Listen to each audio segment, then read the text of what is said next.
Previously on a digital journey. All right, let's be honest. If you saw it live and you're back here again, I'm sorry. But most of all, thank you. If you weren't here last week, we stumbled down the idea of an approved component list. Parts that the customer needs, how to get them into your design, and still get the thing built in spite of some internal roadblocks. Anyway, there is an easy way in communication between designing the stuff and buying the stuff. For full details, please see episode 2. Now let's move on. Today, hello everyone, and welcome to the 3rd episode of A Digital Journey. It's a 12-part series exploring how to do stuff a little faster, hopefully a little better, and with less effort. I will be your moderator, Andrew Fortenberry. After the episode, we will have a Q&A session. So during the episode, please post any questions in the chat and we will be sure to answer them. Really, we really will. So, you might have been in a situation where the guy selling the stuff that you make may not always have a firm grasp. Maybe he or she has a weak grasp. I don't know. Real command of the technical requirements of what you are trying to get the customer to buy. I believe Mr. Sergio Brinkhouse has some insights on this. Sergio? Thank you, Andrew. Here we go. Yep. Yep. Can you, what? Is it working? I didn't hear anything. What? Oh, man. Well, that was new.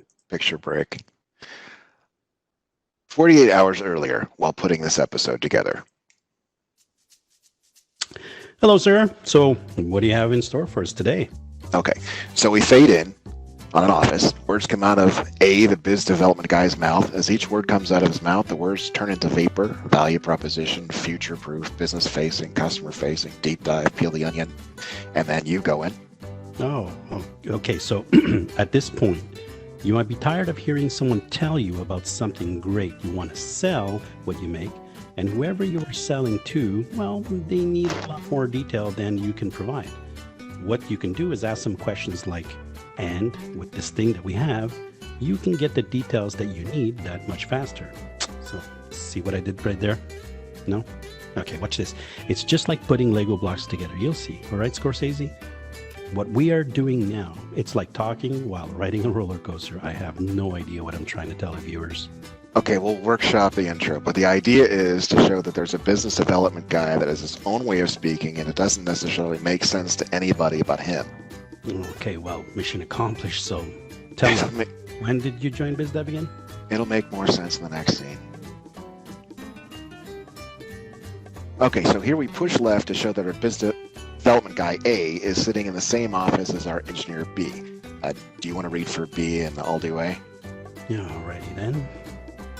So from the customer-faced POV, we need to communicate our value proposition. And That's nice. And also, when we send someone out to meet with the customer, we need to do a deep dive to turn their pain into some win-wins. That sounds a little horrifying. And also, our rep needs to get some time with the designers. Well, let's peel the onion a little more. What does the rep need to decrease the time from our proposition to really move the needle? I would think a simple back of the envelope would disambiguate any... Hello. Am I talking to myself here? And also, when the rep takes notes, what the customer wants gets lost, and then the designer builds the wrong features for the cost issues, and then we have to do it all over again. Well, I think if we ascribe some doingness to our due diligence, it shouldn't be too hard to get all of our ducks in a row. All right. That's enough D's for today. Okay, see, what I want is something simple a rep can use to pick features with. Okay, she's frustrated now, so she gets out of the chair so fast that it spins around and starts walking out of the office. Wow, she's fired up. Okay, well, this guy would irritate anybody. All right, moving on. All right, next scene. Okay, so the office drops away as she starts walking frame right. We zoom in on B as she leaves the office. Like it's saying right there? Yeah, I'm going to read the stage directions as usual. No, go right ahead. Sometimes I forget how to read, with my OCD and stuff. Okay, keep up the sarcasm. I think it's really helping. All right. Don't be so sensitive. Okay, there's no point in this conversation. Are you ready? Yep, as I'll ever be. All right, so B keeps walking, and the camera pans right. B is still walking. She's thinking to herself. Oh, needs interchangeability. What does that mean? It means modularity. Same thing. It means I can take whatever I have already done, tweak it, and I can build something new. B is thinking about all the stuff that her company can make and realizes they are all made out of the same basic building blocks. And while she's talking, all the stuff that she makes blink into view. A motor blinks into view, and then a steaming vat, and then a sequence of components, conveyor belt, robot, spray gun. And the last component spins these little 3D blocks and spins and stops and spins and stops. And then B gets it. An exclamation mark appears at the top of her head, and she stops walking. And then, scene. He realizes that if she takes all her existing components, she doesn't have to build anything new. So does that mean that if I take all of my existing components, I don't have to build anything anew? I appreciate the notes. So each of the components spins every once in a while. Then, at the bottom, an application pops up. It's a bottle of wine surrounded by a cloud, and this represents viticulture. Ooh, viticulture. Oh, I say, Charles, you have invested in viticultures this quarter. I hear it's a rage in the polar grounds. Okay, it means winemaking. All right, so then just say winemaking, you pretentious. All right, this represents B's thinking about how to use these functions she has already designed to create the design for the current application. Okay, pow, insert, mind blown, right here. All right, so now circles appear around three separate components, and a line connecting them with the application pulses when it comes into contact with each component. B realizes that if there was a way to organize all these based on a simple description instead of a device tag, then the sales rep could start to build a design without having to worry about the details, which is great because they're sales rep and not so good with the details. So, when you animate all this, those little Tetris block thingies going to stay static, or are they going to rotate around? Now they're going to rotate around. Those are the macros, and they rotate independently, showing interchangeability. It's like object-oriented programming. You can treat each macro like an object class. If you allow the macros to inherit the properties. All right. I got it. Jeez. Okay, so split screen with a meanwhile tag appearing in the upper left-hand corner. Later on, C, the sales rep, is trying to get a hold of D, the engineer. And D, the engineer, is busy. There's electrical schematics flickering above his head, and D's phone is ringing off the hook. Okay, so you're introducing a new character in the second act? Yeah. So something else for the audience to be confused by? He's the sales guy who actually has to talk to the customer. I mentioned him in the second scene. Yeah, but you need to give the audience some kind of clue about who he is. Okay, D's phone is ringing off the hook. You know nothing, Jon Snow. Don't. What to do with C keeps trying, but D's phone goes to voicemail, and he's getting frustrated, and D is starting to sweat. Oh, dear Lord. All right, let me just speed through the rest. All right, if you can. Okay, middle of the screen parts, and B starts calling C. Then B starts describing the modularity concept to C, and radio waves start coming off the phones as they discuss the thing.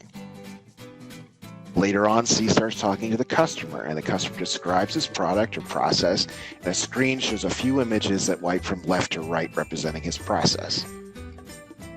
So C pulls out his laptop and starts confirming the requirements, and a question mark with each component floats to the top of the screen, and the customer confirms it. And the check mark appears above the customer's head. The component floats over to the left of C's head. He's building the thing that the customer wants. This continues twice more until there are three components in a pattern like we've seen before in a previous scene. And they start connecting like we've seen before. C starts working on the sequence, and gears appear in a cloud above the computer representing this application grinding away, and the gears start spinning, and it spits out a bunch of schematics and documents. And then the documents and components, they merge over the customer's head to form a big document with the customer's product on the top. And the documents, they shake and they shuffle. And now the customer is really excited, and a check mark appears above his head. And C is excited, and he gets on the phone and makes a call. Zoom in and pan right so only C is visible, all while C is talking on his phone. Pull back, and we show a split screen with B on the right And she's excited that C's excited, and then hangs up the phone and gets back to work, and the split screen pushes to the left to reveal back in the office with A, and A occasionally burps out a word from the first scene like future proof, and then fade to black, and then transition to the software demo. Okay. Could work. I mean, we have to run it a few times for dialogue timing. It's a pretty long sequence, so we'll have to cut some scenes for timing and all. Hey, guys. Alexia! How's it going, Alexia? We just finished the table read. Hey, great read. Sounds great. Plenty of people registered. Just the tiniest, small little notes. So, budget for the animation was not approved. So just use whatever you have as backup. None of the hand drawings, please. Just the standard slides. We don't want things looking too homemade. So none of the animation? Thank you. Bye. Fade to black. All right, everyone. I hope you enjoyed it as much as we enjoyed doing it. So technically, let's recap what we've seen today. So very simple. The idea is, in the example that we have a scenario where a customer needs our product with some custom requirements. So using the macro concept, we can capture pre-engineered blocks with variations to automate the creation of the machine documentation in a kind of a Lego block format. These blocks have so many possibilities and variations that it makes custom solutions that much easier to work with. So by simply selecting from a simple to understand front end, we can capture the customer's custom solutions and automatically generate the documentation needed, and also, have a better solution and have a better, easier way for doing it technically. So without further ado, let's take a look. All right, we have a standard project going. And as you'll notice, of course, it's a bare project, no schematic sheets. So we just started up a project in EPLAN using a default template. Now, one of the aspects that we need to look into is basically that tool that we can use to be able to custom create and automate our schematic generations. So what I can do is under utilities, I will go here to the ePulse environment. And inside the ePulse environment, well, I'll be able to log in. So I'll be able to put in my credentials. Whoops.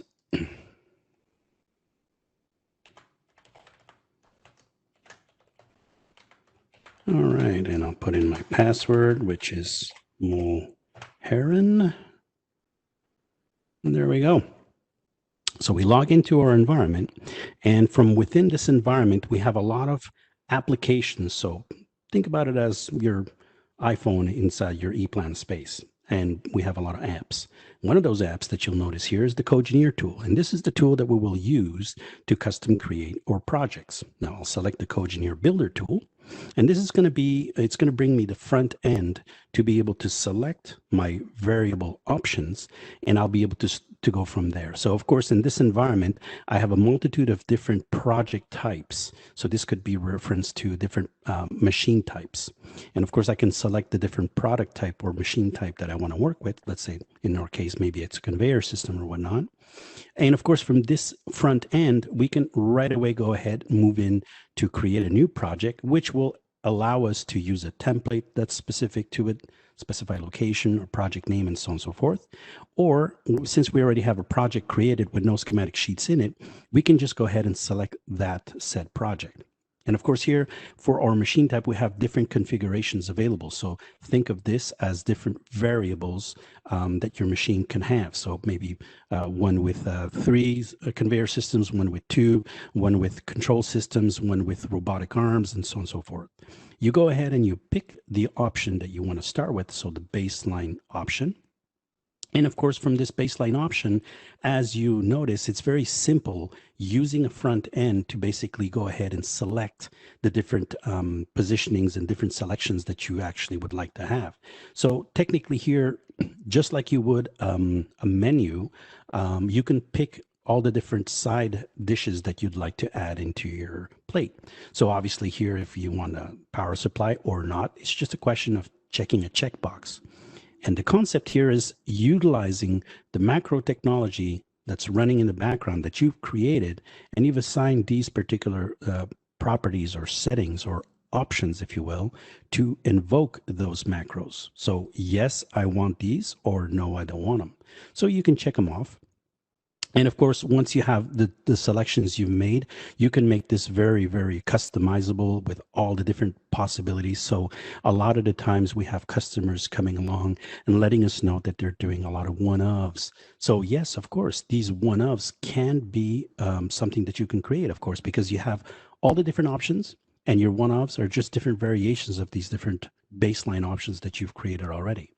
Now, when I hit the generate button, the system is smart enough to let me know that there could be some fields here that have not been populated. So here it's giving me information that I have not stated my positioning method. So I'm just going to go here and manually type it in. As you know, or as you've seen here, there are drop-down menus which give you selection options. So this is kind of a nice way to create a whole bunch of different possibilities, a whole bunch of different variations. So obviously for my lighting requirements, I can say, yes, I'm going to need lights that are going to be in the both enclosures, or maybe just in one, or maybe not at all. So all depending on, the requirements that your customer would request, this is something you can incorporate in this environment to make it really selectable and smart and dumb proof. So of course, when we've created that, we hit the generate functionality, and the system is going to go through this list and basically add all the macros into place, into their position. So basically now, if I open up my project that was empty before, I have here, my two enclosures.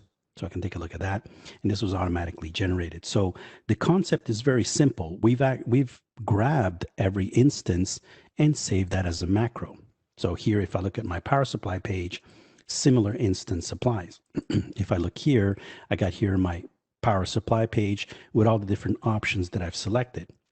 If I choose to, in the design stages, we can always go ahead and deselect something. Maybe the customer calls back and says, you know what, the 24V power supply, take that away, and measuring transducer, also take that away. We don't have the budget for it now, or maybe we've changed our minds and whatnot. So in the preconceive, in design phases, before we start to get really deep into it, we can also just go ahead and regenerate all that. So the idea here is to seamlessly and quickly be able to give the user the capability to automate this kind of environment, because this is some of the things that cause a lot of time consumptions. These time consumptions, basically, what they cause is, a lot of money lost and so on and so forth. So if we can actually automate this in a certain way that it saves us a lot of time, well, the extra time that is left over, we can really now utilize that to fine tune everything else. All right. So where does this technology basically originate? So if I come back out here and I go back into the EPLAN space. So I'll log back in.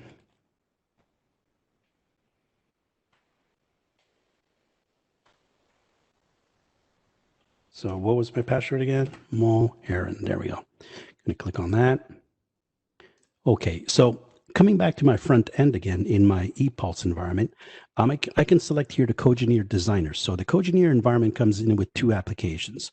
One that invokes and basically is the front end that you can use to automate the generation of your schematics, and the other one is basically the the tool that you use to build said configurator. So if I look at take a look right here, select the Cogeneer Designer tool.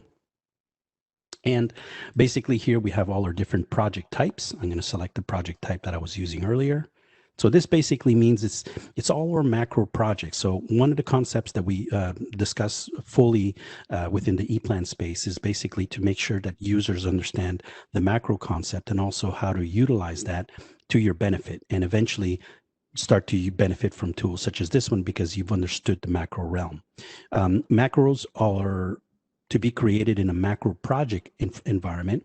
And that's technically what you saw before. There were just a whole bunch of macro projects, which is basically a whole bunch of macros in one macro space. I can actually show you what that looks like right here. It'll make a lot more sense. I can actually just go here.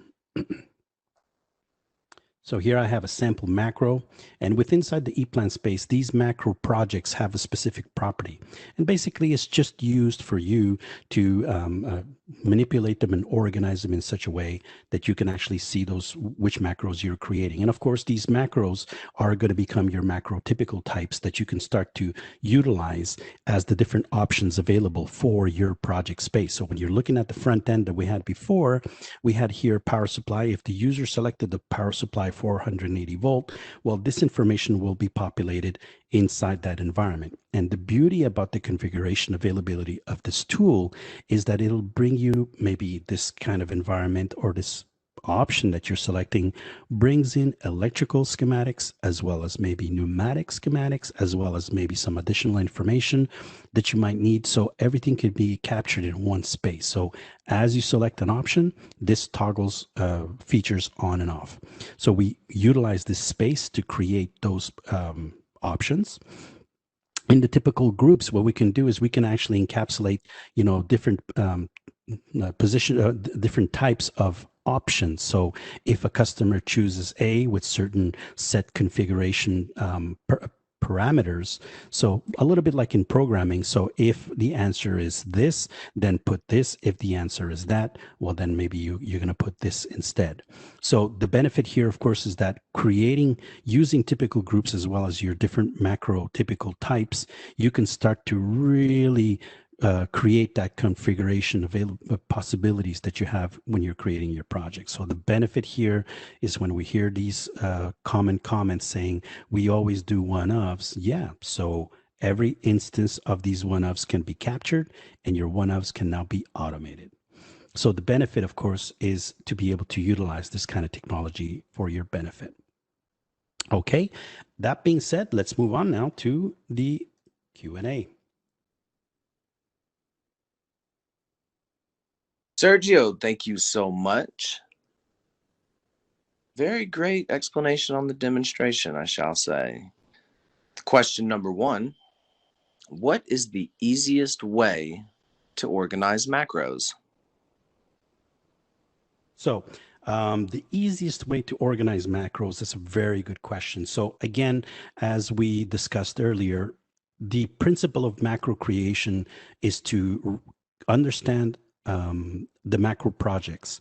So in the properties of a particular macro project that you create, you have here a property that states this to be a macro type. So let me go here, type of project, macro project. So you'll notice that the only two types of projects available in EPLAN are your standard schematics and your macro projects. What the macro project is used for is it's going to dumb down your drawings. It's not real, cross-reference don't work and certain things don't work, but that's made that way. This is just used for users to manage and set their macros up. Inside the project data space, there is also a navigator. So another way that you can utilize this is to use the navigators. And basically the navigator will give you clear-cut identification of how your macros are being processed, what is involved within that macro, how many variants there could possibly be within that object, and so on and so forth. It even goes down as deep as show you, I don't know if I have a good example here. There you go. It even goes as far as showing you any placeholder objects that you've associated to your macro. So this is how we grab a block and inject it with steroids and turn it into a multiple possibility variable macro.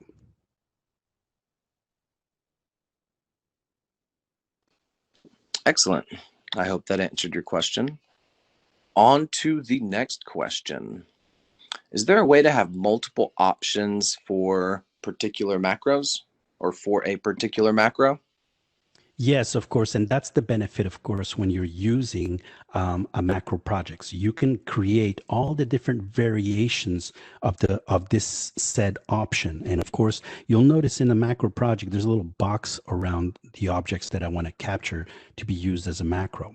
And of course, if I look at the properties of the macro box, you can clearly see here where I can start to associate variations of it. So I have 26 different variations, which is a big number. And we have here representation types. So not only are these macros used for different variants of it, for different types of it, it can also be used for different representations. So if I'm using this power line in a multi-line schematic, if I'm using it differently in a single line environment, maybe I'm using it to be displayed also to show in a P&I diagram and a panel layout, and et cetera, et cetera. So this one macro can be tweaked, manipulated, have a whole bunch of different options. And as you can see in this environment here, it's very easy for me to manage this in this environment and have all these different options available. Beautiful explanation, I shall say the least. So we have one more question. If any of the attendees want to send any more questions, this is the last question. Please shoot it my way. So right now, can I alter the logic of the Codegeneer pull-down menus? Yeah, I mean, in the Codegeneer space, so if I jump back into the Codegeneer environment, and that's the beauty about the system, is that what we're trying to achieve here for our users is that one of the biggest, one factor that we have to take into consideration is there's a lot of turnaround. And obviously, if we have the chance to capture all this information, all this set pre-engineered environments, and we capture it in this environment, creating all our different options available, what ends up happening next is that when a user is new and he starts working for us in our company, well, technically speaking, what ends up happening is that it's very easy for that user now to just use this configurator, because all the pre-engineered environments, all the, how the schematics are supposed to look and how the power supply is supposed to be placed and everything has already be preconceived. I mean, I have here little previews, so I can clearly see that this is the macro that's going to be pumped when I'm going to select this power supply 24V. And to answer to your question, if you want to move things around, it's very simple. It's just drag and drop. You grab it and then you reposition it somewhere else. You put it where it needs to be, and then you manipulate it that way. You modify it, you alter it.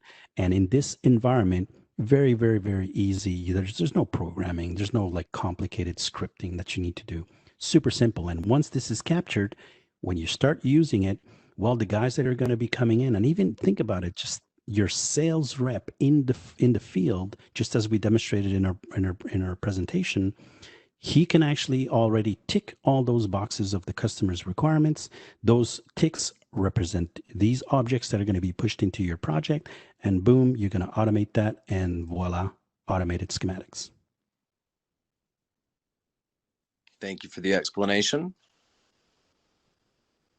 And we have another question.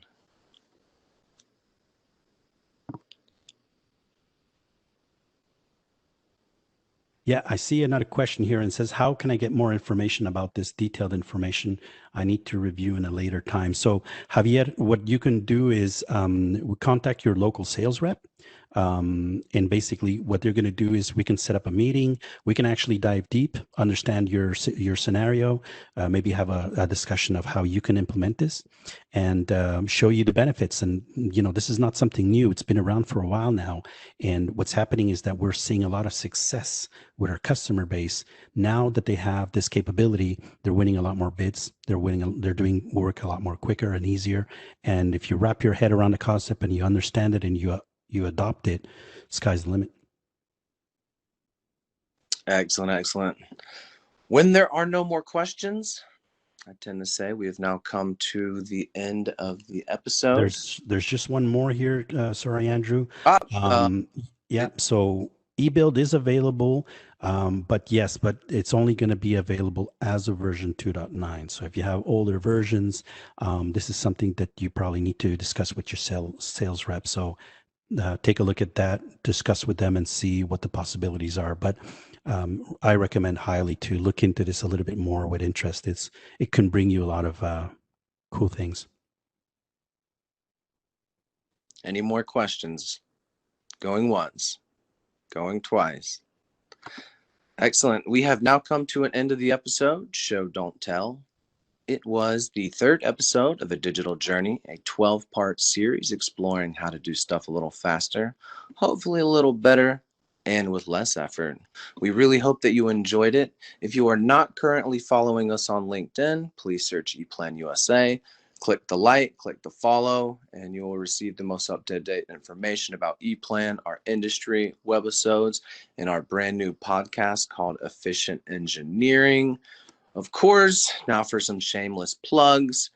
If you've enjoyed everything that you have seen in today's episode and would like to know more, check out our step-by-step how-to videos on EPLAN Learning. The site is posted in the chat. And also, if you're interested about the podcast, go to eplanusa.com/podcast.